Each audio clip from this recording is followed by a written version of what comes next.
Lab assessments at study initiation and at 1 year of study as well as 24 months at the conclusion of the study, we'll be testing the following labs. So the CD4 cells and CD4 percentage, HIV viral load, and absolute neutrophils.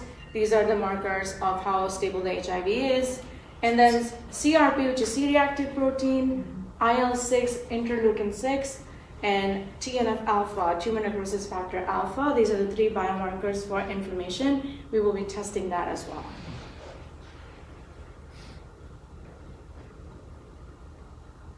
Psychological and adherence indicators identified will be measured at study initiation, at 4 weeks, 8 weeks, at 1 year, and at the end of the study at 2 years. And we're obviously following the depressions and adherence scaling a little bit more frequently than just the biomarkers. So these are the potential benefits that we hypothesize. Yoga, meditation, and ashwagandha plant extract may help in improved mental and physical well-being, leading to improved biomarkers, increased level of T cell counts, reduced viral loads, and reduced inflammation, and improved mental health, reducing the symptoms of depression, contributing to self-care management, and adherence to treatment and medication regimens. Thank you.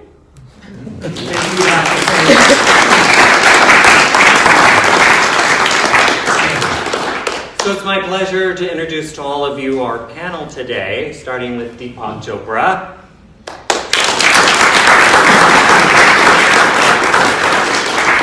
His medical director, Sheila Patel. His director of research, Paul Mills from UCSD.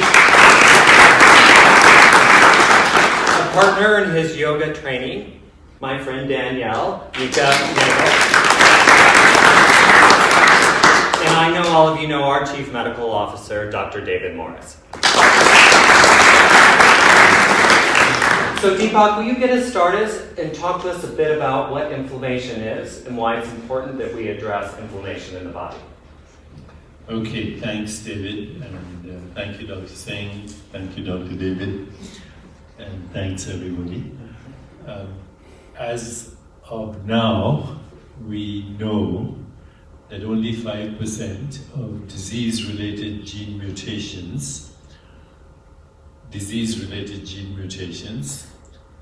are fully penetrant, which means they guarantee the disease. Let me explain what that means.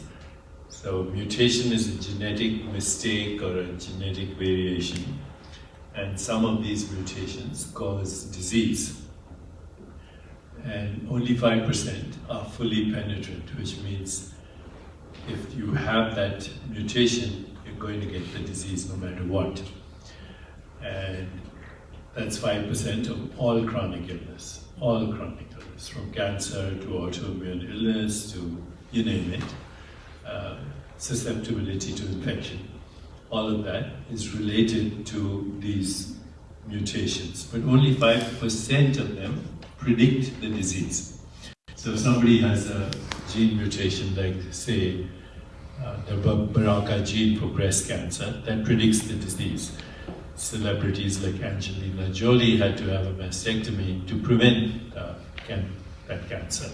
For that, we are looking at, or when I say we, medical science is looking at things like gene editing and CRISPR and all these techniques that will be available soon. But remember, that affects only 5% of all illness, including susceptibility to infection. Okay, so the remaining 95% of diseases are related in one way or another to lifestyle, which means do you get enough sleep, do you meditate, manage your stress well, do you move, do you practice yoga, are you breathing properly, your emotions, are you feeling unhappy or happy, do you have love, compassion, joy, peace in your life, or are you feeling anxiety, depression, hostility, etc., etc. So emotions contribute to gene expression as well. And then there's nutrition, nutritional supplements, you heard of one of them, ashwagandha right now, and then our connection with nature. Are we connected to the earth. These are all these things that influence our susceptibility to disease or our resistance to disease.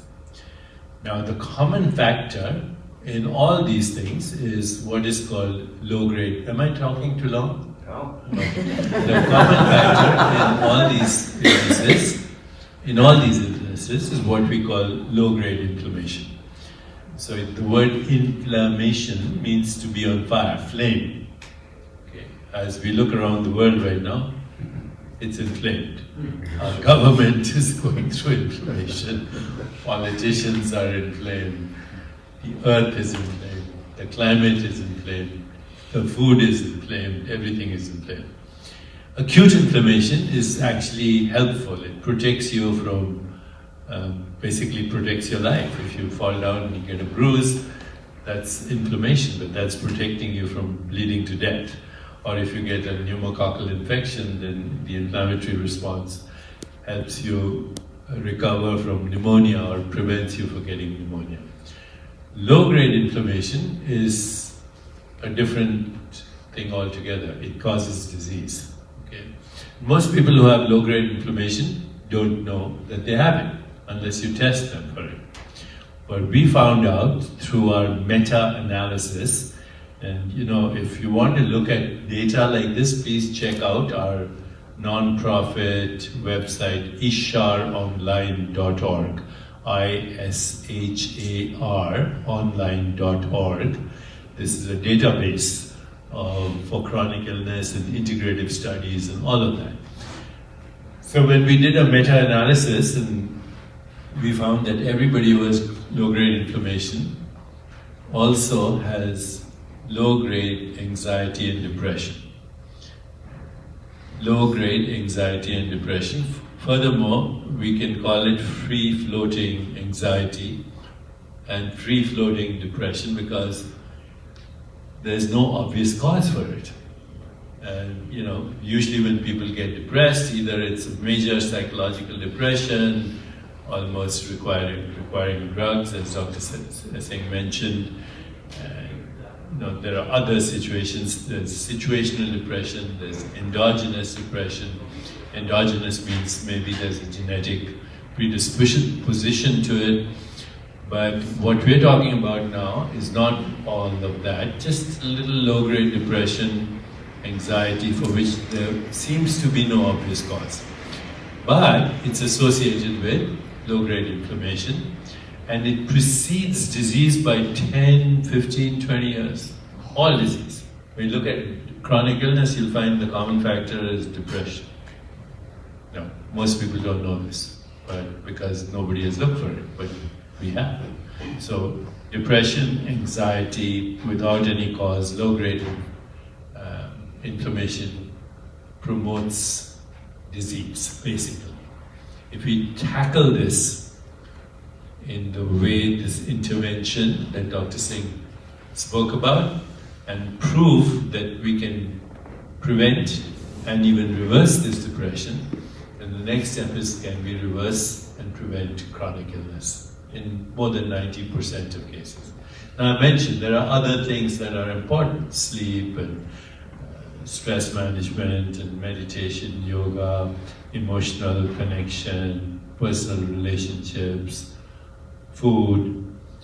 That's not being studied in this study and this research project for the simple reason that right now when scientific journals accept papers, they want to know what actually was done that is so precise that we can pinpoint it. Now, in my view, that's a weakness of all studies because life is much more complicated than just one intervention or two interventions. But that's how research is done. And so this is our first step. We have to look at certain things and see, do they make a difference? And what we're looking at is yoga, which will include pranayama, and which will include meditation, and will include this herb ashwagandha, which is an adaptogen. If you know the word adaptogen, it helps your body adapt to what? Stress. Stress is the number one epidemic of our time. which is connected to almost every other disease we have. So this is a great study, and we will see what the results are. But given what we know about chronic illness, whether it's AIDS or cancer or whatever else, you know that they're all entangled, these chronic diseases. People who have AIDS may be more susceptible to other things as well. So, it ultimately looks at everything. So with that, I'll stop. Thank Dr. Singh, Dr. David, and David Brinkman, who's such a great friend of ours. And if it weren't for David and David, we wouldn't be here. And now, thanks to Dr. Singh, we can do this research as well. Thank you very much. And I'll hand it over to Sheila, and then maybe you can introduce everyone else. Sheila is the medical director of the Chopra Center Mind Body Group, Dr. Sheila Patel.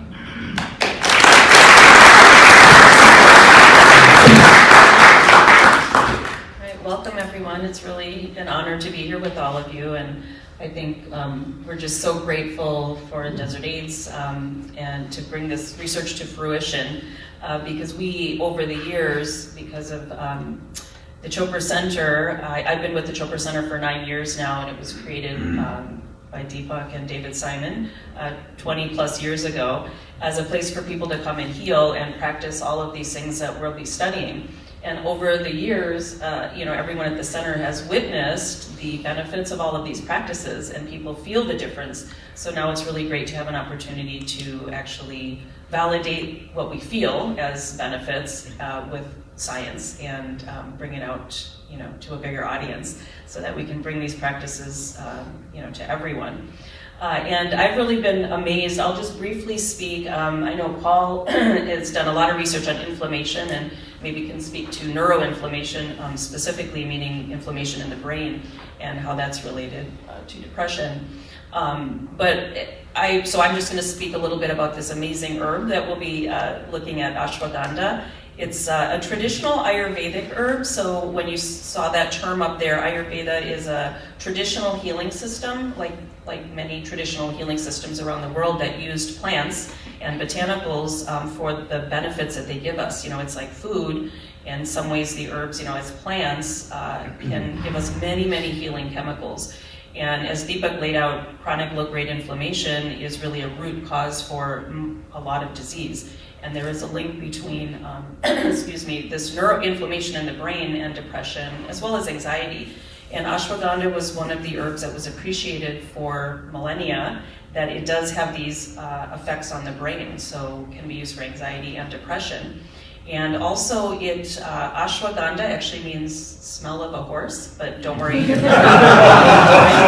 won't smell like a horse. But apparently the root smells quite a bit like, horse urine. But also metaphorically, the ashwagandha gives you the strength of a horse. So it gives you vitality. And in fact, when you look at the herb itself, it does support a lot of the androgenic hormones in the body, as well as supporting the adrenal gland, the thyroid gland, and a lot of our natural mechanisms that we use for energy. So it gives us the energy of a horse and also calms the mind. So it's very interesting with herbs and plants. Sometimes people don't appreciate with medications, we're really going for one effect. And with plants, they can give us many different beneficial effects. So in the mind, because it is one of the plants that can cross the blood-brain barrier and have a direct anti-inflammatory effect on the brain, it can have one effect there, also other effects to give us energy in the body. So it has this really great effect. Also, it's a great anti-inflammatory. And I love using herbs because, sometimes with medications we want this one effect, but we have to watch for all these side effects that can happen, which are usually things we don't want. Whereas with the herbs, a lot of the, quote unquote side effects are actually benefits for us. Like they have anti-cancer properties, and they, can help us, like especially with ashwagandha, sleep better. As Deepak mentioned, sleep is very important for overall health. And it supports the body in so many other ways that are actually benefits rather than side effects. So it's really great.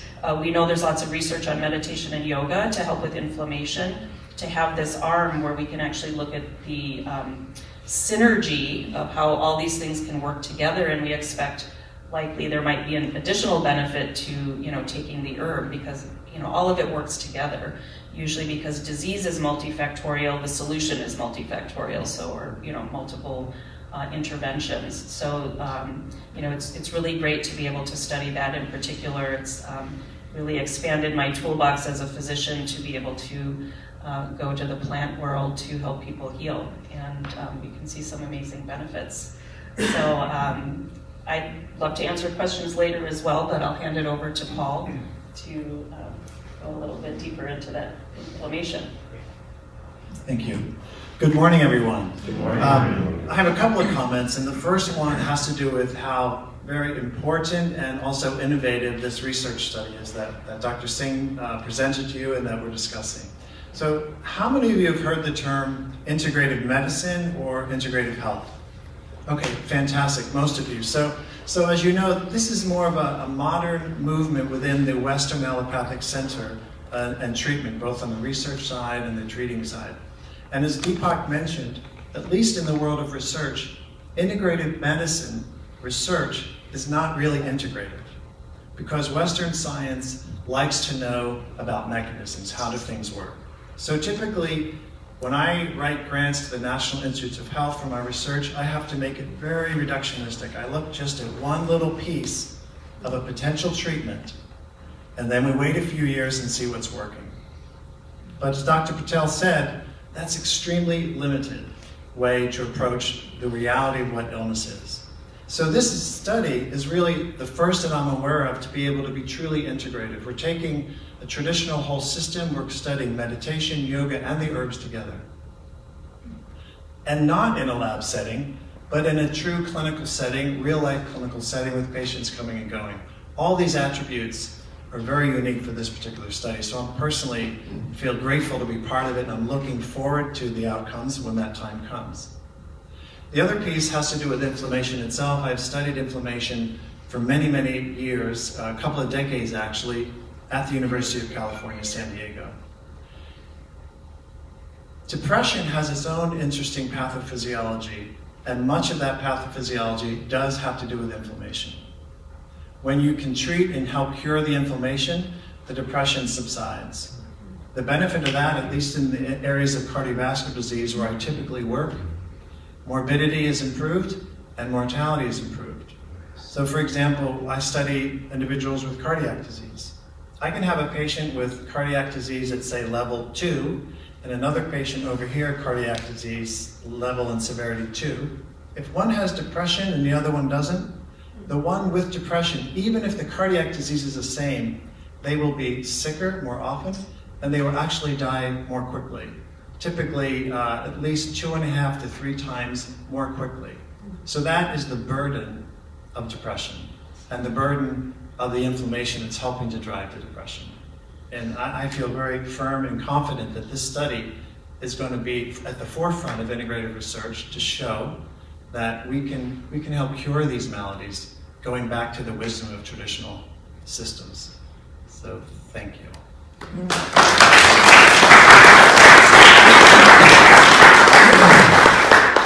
So good morning, everyone.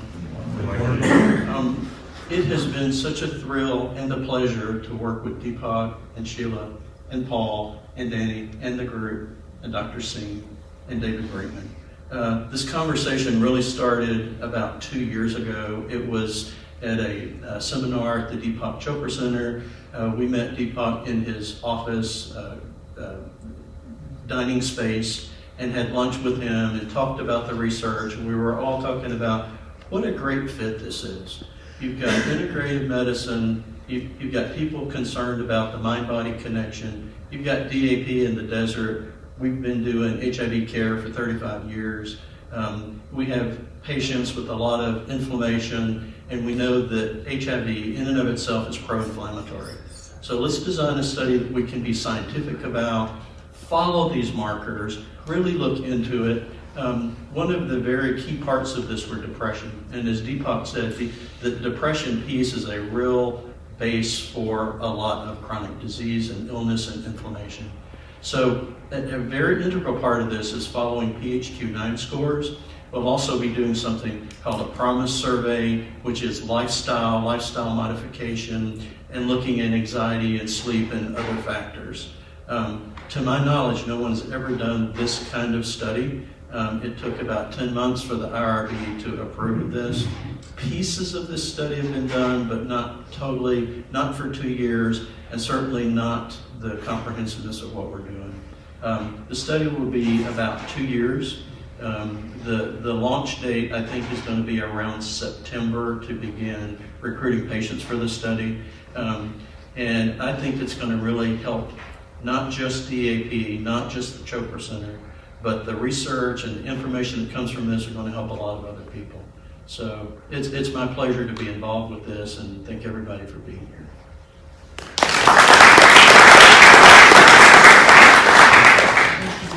I'll speak a little bit to yoga, and then I thought it'd be exciting if we all did a short yoga practice together. Thumbs up? Great. So all exercise, as we know, when we exercise, our body releases endorphins, and that triggers positive emotions. The beauty about the practice of yoga, the physical practice of yoga, is that we sync our breath with the movement. When we sync our breath with the movement, we're in the present moment. It allows us to be right here in this space. And studies have shown that people who are living vibrantly in the present moment are happier. So why don't we practice that right now? Go ahead and come forward a little bit onto the edge of your seat, root your feet down, and raise your hand if this is going to be your first experience of yoga. Okay, now look around and give somebody a high five. Yeah, first timers. Okay, great. All right, feet rooted down. Start to lengthen your side body, lift through your chest, soften the shoulders back and down. I automatically just heard a big breath from all of you. That's our tool to bring us back into this space right now. Take a deep breath in. Open your mouth and sigh it out. 2 more like that. Deep breath in. Full breath out. Now let's create a louder sound. Inhale.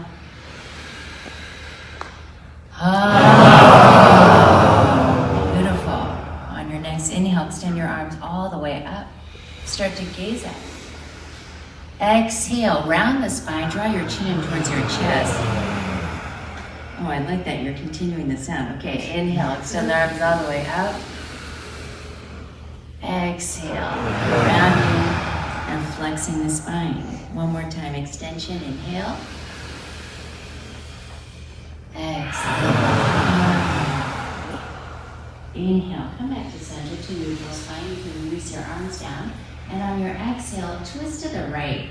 So you'll take your right hand to the back of your chair. Inhale, lengthen your spine. Exhale, take a gentle twist to the right. That's it. And now draw some circles with your chin right here, giving a little bit of space and mobility into the cervical spine. And move slowly. Notice what's happened to your breath as soon as we've brought movement. Stay connected with your breath. Next inhale, we'll come back to the center. Exhale, other side, twisting to the left.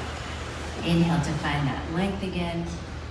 And exhale, turning a little bit deeper. Circling the chin in the other direction. See if you can slow the movement down. Mindful movement, conscious movement with breath. The more we can practice conscious movement in the yoga practice, the more it's habitual off the mat in our daily lives. Inhale, come back to center. And one more exercise. Inhale, extend your arms all the way up. So both arms, you're going to take your left wrist with your right hand. So your left palm will face up high to the sky. Inhale. Exhale, lift up and over towards the right. Or left. That's okay. And if you happen to touch somebody, instead of saying sorry and apologizing, say I love you. Inhale, come back to center, switch the grip, and we'll lift up and over towards the left. It's Yeah, getting a little cozy there. So 2 more breaths. Inhale, come back to center. Exhale, release the arms down, close your eyes. Notice how you feel. Just after a couple minutes of breath and movement and attention to the present moment, can you cultivate a sense of gratitude?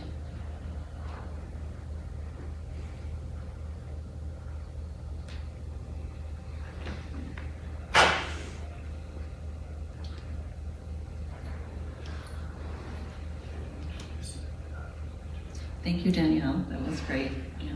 Feels great just to move even a little bit, right? You can do that at your desks. If you're sitting, I do that. I'm sitting at my computer. Before we end, I wanted to introduce, none of this could happen without so many people helping us do this research. So a vital member of our research team is here as well. Her name is Lizzie Weiss. You want to stand, Lizzie? She's our research associate.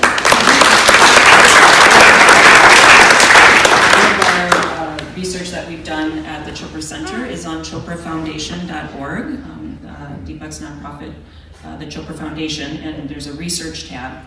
And so Lizzie's been vital in every project we've done and paper that we've published. And she's here today with her sister Danielle Weiss. So she's family of the Chopra Center and a physician herself, Dr. Danielle Weiss. Why don't you stand, Danielle?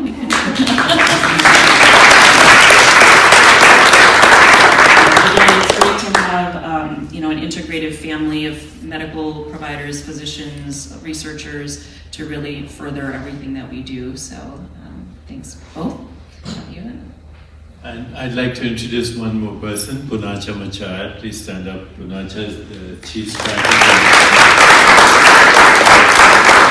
And we have so many opportunities and so many things that we commit to, and Punacha, as strategy officer, helps us coordinate these different activities, and he's going to be obviously very involved in connecting the dots for all of us. So thank you, Punacha. David, your turn. So we have 10 minutes before we'll end with meditation. So we have an opportunity for a couple of questions from our audience. Anybody? Yes, right there, please. Is the herb available to the public somehow? Yes, it is. It's a very well studied herb, so it's pretty available really at any supplement store. A lot of the whole food, brochures that carry supplements. You can find it. And Amazon, yes. Delivered right to your door. Yeah, and actually, I didn't mention, but it has a very, very good safety profile. It's one of the safest herbs you can take, and they've studied it at high doses, and so it's recommended. I think all of us probably take ashwagandha regularly or now and again. Thank you. Nicholas? Thank you all for being here. As a client of DAP, I'm very excited that we're participating in this project. I was curious how you will be recruiting your participants in the study, what that process will look like. So I'll take that. Yeah, so part of it will be, we'll be working with our marketing department. There'll be flyers, we'll be introducing it in the clinics, inside of DAP, and we'll have a research assistant basically directing that, and we'll stay on top of that.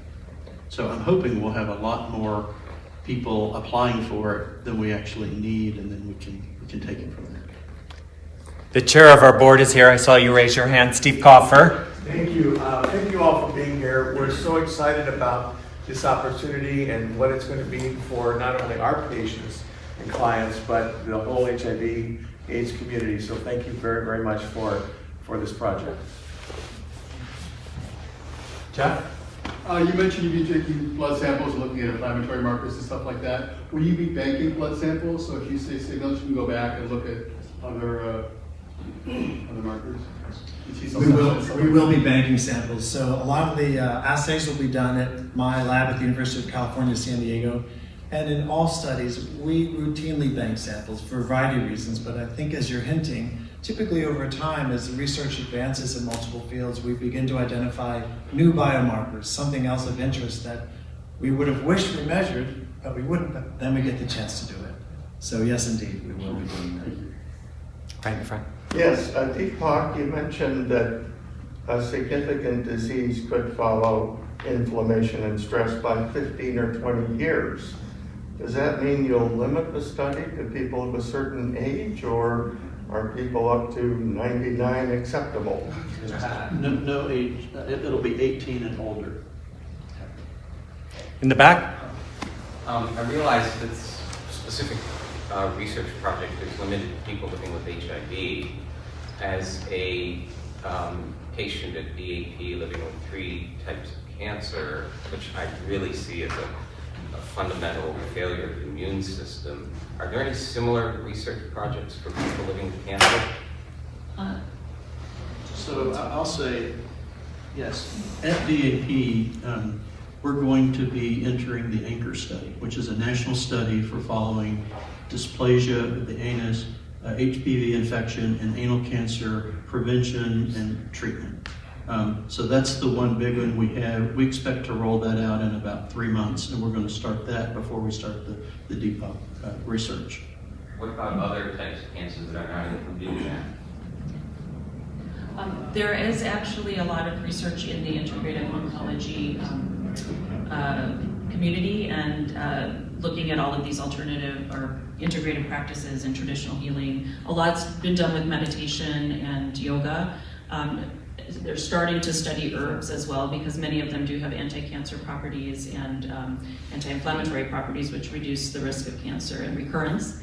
And actually, another study that we're waiting on the approval to start will be with specifically, in another location, but specifically with cancer patients. We're going to study the breast cancer population, but it will include herbs as well. I think it's a huge area of research that's, again, going to complement like everything else that we are doing. So lots going on. Did you have? Just this study that we're describing, from our point of view, this is the beginning, what we hope will be a long-standing collaboration. So once we get this launched and we've got the feel of things and we're successful moving it forward, then yes, we could naturally expand to other projects, to other populations and people here of need. Thank you. Hi, you guys. Thank you for everything. I'm wondering about this study. In most studies, when you have a control group, you'd be given a placebo and then the patient wouldn't know for the 2 years. But in your study, the control group is obviously going to know within the first days that he's not getting yoga and the Ashanti. How I inherently don't see how you would prevent that person from getting better, because they've just come to you and been acknowledged that they have depression. So it seems kind of, are you shutting out the 30 people, or how will you handle those 30? Well, typically in studies, and again in a lot of cancer studies, the control group is following the standard course of medical care. So again, it wouldn't be that they're not getting care, but they will just follow what the standard medical treatment course would be. So we do that with cancer patients where they're getting regular medical care, because obviously it wouldn't be ethical to say don't do anything, but then you're going to compare those effects to these other research arms to see if there's a difference. But there would definitely be the control group that's getting standard regular medical care. Sometimes when the early results are very dramatic, then one gives everybody the same treatment. Yeah, exactly. Okay, but one has to see that first. So we're going to move to our meditation, but Can I say one more thing? So just a little exercise, the yoga exercise that Danielle did right now, that stimulates a nerve in your body called the vagus nerve. Yes, And I when was going to we, say that. I was going to bring up the vagus X. Yeah, when we do proper yoga, which means all the asanas, asana means seat of awareness, then you stimulate almost every branch of the vagus nerve that goes to every organ in the body. And what people are learning is, when you're on sympathetic overdrive, which means your sympathetic system is overstimulated, that causes inflammation. But when it's the opposite, parasympathetic nerve, which is the vagus nerve, it moves in the other direction. Body moves from inflammation to what is called self-regulation or homeostasis, and inflammation starts to come down. So this is a very remarkable nerve in our body, the vagus nerve related to the English word vagabond. It goes everywhere, and it's the healing nerve. And so that's why yoga and breathing together with present moment awareness is actually a very powerful healing modality, and then we combine it with meditation as well. Okay. And that's a perfect segue. Before we go into pranayama and meditation, I want to acknowledge our yoga studio that was brought to us by Desert AIDS Project, or by Deepak Chopra to Desert AIDS Project. It's the only one of its kind in the United States. It's grounded. Grounding is another way to treat inflammation. And Clint Ober and Olivia Smith and Patricia Hacker are here today, who put in our yoga studio. Would the three of you just please stand so we can acknowledge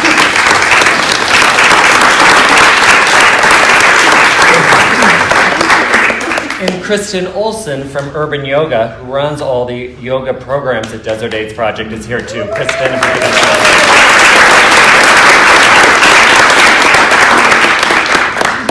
come and practice yoga in the beautiful space that Deepak and Clint created at Desert AIDS Project. It's an extraordinary feeling. Kristen, thank you for leading it. Thank you so much. Let's start with her. Let's start with pranayama.